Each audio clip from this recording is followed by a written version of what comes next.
We continue now at the top of Daf Yud Ches Amud Aleph in Mesechet Kesubos. This is Kesubos Daf 18a. On the previous Amud, the Gemara said you can't make a chazaka. Let's say the original owner is in Yehuda and you're trying to make a chazaka in Galil. That's not going to be good. And the Gemara said that we're talking about specifically because there's a chayrim, there's a ban on travel between Yehuda and Galil. And so the Gemara said, well, if it's a ban on travel, why even bother with Yehuda and Galil? Just say anytime you have two cities where there's a ban on travel from one city to the other. And so the Gemara says, no, we're teaching the Stam Yehuda v'Galil kashas chayrim damub, that we assume in general, anytime you're talking about between Yehuda and Galil, the travel is difficult between the two places, and that's considered the equivalent, the same as a shas chayrim. And the Gemara continues listening, but why does our Mishnah have a different case in terms of Rabbi Yoshua? It should be the following simple case. Moder Rabbi Yoshua admits, Ba'omer l'chaveiro moneh lovisi mimcha. Let's say a person says to his friend, I borrowed $100 from you, uparativ l'cha, and then I already paid you back, shu nemon, that he's going to be believed. That would be a good pesha or pesha hitter. I borrowed a moneh from you, and I paid it back, so he didn't have to say anything. And so the Gemara says, no, mishum dekaboy lemisni seifa, because again, we want to have the end of Rabbi Yoshua's line should read as follows. Im yesh eidim shu lovem imenu. Let's say there are eidim that he borrowed from him. V'hu omer parativ, and then he says that I paid back. Eino nam, when he's not believed. That would have been the equivalent of the line in the Mishnah. The Mishnah is talking about, again, a case where it was property, but the idea would be that if there are eidim, independent witnesses that say that he borrowed money, so then he wouldn't be believed to say that he paid back. But that's not actually true. V'akaim alon, but we've established as follows. Hamalves chaveru be'edim. If somebody lends money to his friends with witnesses, meaning there is no document, you're just lending with witnesses, eino tzarech lefaro be'edim. He doesn't need to pay him back with witnesses. It's okay if he pays him back, even if there are no witnesses to him paying back, and he's believed to say that he paid back, and so therefore that would not be a good case to have in the Mishnah. And the Gemara continues, listening, but why don't we have the following case in the Mishnah? Moder Rabbi Yoshua admits, but Omer lechaveru, let's say a person says to his friend, Moneh lo'avicha biyadi, I owed $100 to your father, v'achaltiv pras, but I did pay back half of it to him. So he's admitting that he paid back half. Shehu nemon, that in that case he would be believed.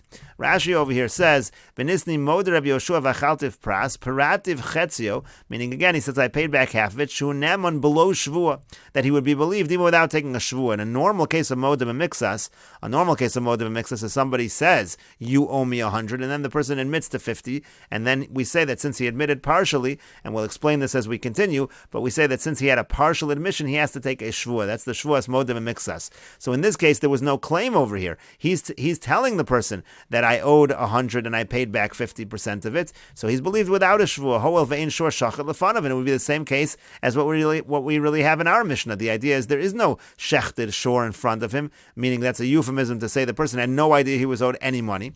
The Ashminan Ribus, and there would be a chiddush. The Alfagav the Modim and Mixas Potter Hoel Veino Tovo. Even though this is a classic case of Modim and Mixas, still he's Potter. There's no need to take a shvur. Why? Because again, there's no claim being made. He's volunteering all of this information. So why don't we have that be the case? Shehunemon again that he's believed if he says I paid back half.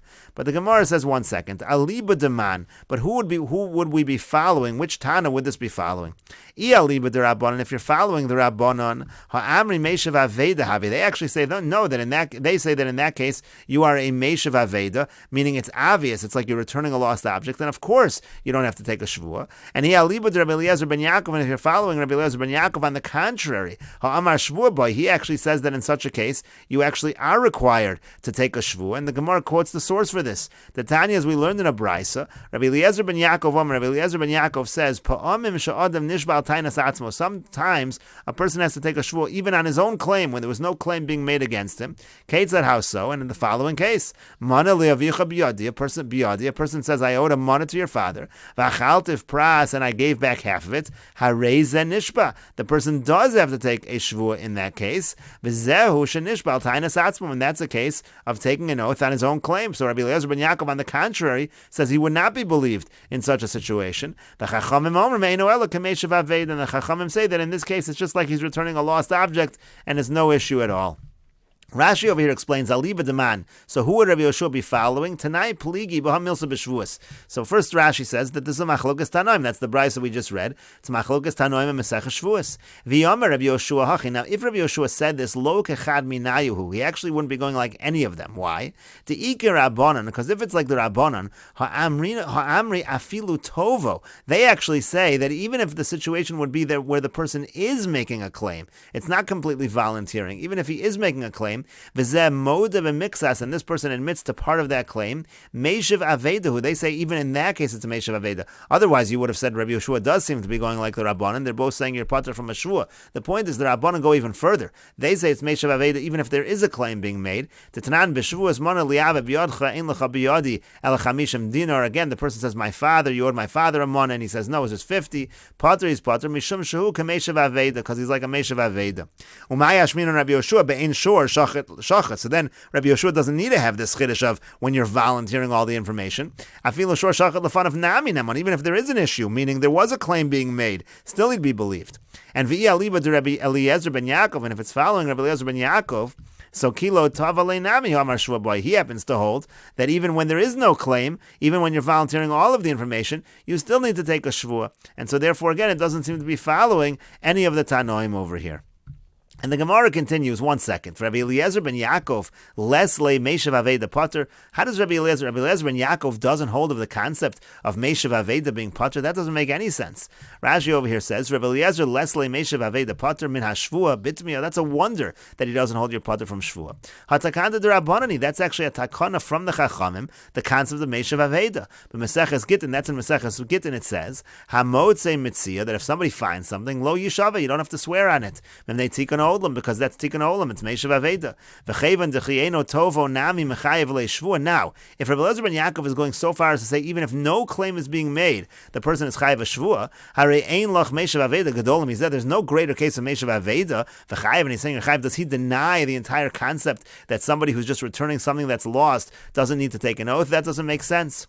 And so the Gemara clarifies what's going on over here. Amar Rav says, Betoah no katan. Rav says, no, Rabbi Eliezer ben Yaakov would not say that in a situation where the person is a pure meishav aveda. We're talking about a situation where there is a claim being made, but it's being made by a minor. So in such a situation where the person who's making the claim is still a minor, so the question is that really considered a claim or not? And in that case, Rabbi Eliezer ben Yaakov is saying you would have to take a shvua. But the Gemara says, V'amar mar, 1 second, how could you say that? Didn't the master say, Ein nishboin al tainas cheresh shota v'katan? We never take an oath if there's a claim being made by a cheresh, a deaf mute, a shota, an imbecile, or a katan, or a minor. And so therefore the katan's claim should be treated like nothing anyway. So that doesn't help us. And so the Gemara says, no, my katan gadol. Okay, what do we really mean? It's not really a katan. The katan, it really is a gadol. It's a regular claim being made by an adult. V'amai karile katan, and why is he being referred to as a katan? The legabe mili da'aviv katanu, because regarding matters, business matters that pertain to his father, he's a katan, meaning he has no understanding or no real knowledge of the business matters of his father. So it's like he's a katan. But the Gemara says, if that's the case, if so, tainas atzmo, would you call that tainas atzmo? The language over here was pa'amim sha'adam nishba. This is Rabbi Eliezer ben Yaakov's language. Pa'amim sha'adam nishba al tainas atzmo. That's not tainas atzmo. Tainas acherimi. That is a claim from an actual adult. So what's Rabbi Eliezer ben Yaakov even saying that sometimes you take an oath al tainas atzmo? That's not even tainas atzmo. And so the Gemara says, okay, you're right. It's tainas acherim. It is a taina from others. Vodas atzmo, but he's admitting. So it's a claim made by someone else that he's admitting to. The Gemara says, but that doesn't make any sense. Kuli, in every single case of a claim, the other person is making a claim and the person is admitting to part of it. So what does that mean? Sometimes the person swears, al tainas acherim v'hodas atzmon. What do you mean sometimes? That's the classic case. And so the Gemara instead explains as follows. Elohacha, rather over here, and we'll take a look at Rashi here first. Elohacha b'derabba kamiflagi. Eloliolam b'toano katan. Really, what we're talking about here in this brisa, this machlokus between Rabbi Eliezer ben Yaakov and the Chachamim, is when the person is claiming as a minor. Udekashaloch ein nishban al tainas katan. Now, you had a question that I thought there's no oath at all when it comes to a tainas katan. That doesn't count as anything. Hani mili b'shatoano katan anina sativ lach. That only is true when the katan is saying, I gave it to you, you owe me, not claiming for his father. Ukrach siv kiit and ishal re'eu. It says the person gives to his friend. Velo katan, not a katan. Umehachi yolef la b'shvuas. That's the source of this whole idea of, again, ein nishban al tainas katan in shvuas. Aval hacha sheba b'tainas aviv. But over here, he's not coming with his own claim, the katan. He's coming with the claim based on his father. Islay Rabbi Eliezer ben Yaakov nishboin. So there, Rabbi Eliezer ben Yaakov says, there you actually do take an oath. That's the case. But Rabbanan pligiola, and the Rabbanan are arguing and saying, afilu b'toano gadol. Even if he was an adult and he made the claim. V'karule Meshav Aveda, they call that a Meshav Aveda over the Rabba Kamiflagi, and the Machlokes really is within Rabba. So the point over here is that Eliezer ben Yaakov, again, there is some kind of claim being made. It's not totally Tainas Atzmo, but it's a claim from a Katan, and that claim does have some validity in this kind of a situation, again, as we'll explain, because of Rabba. Here they're arguing about what Rabba says. The Yoma Rabba, because Rabba says, what is the reason why a Modem Mixas takes a Shvua? Because Chazaka, normally there's a Chazaka, Ein Adam Meiz Panav V'fnei Bal Chovo. A person is not so brazen in front of somebody that he owes money to. He's not going to completely deny it. Really, he wants to deny everything. And the reason why he's not denying it all, it's because a person can't be so brazen to deny everything, and we'll continue with this discussion in the next video on Daf Yud Ches Amud Beis.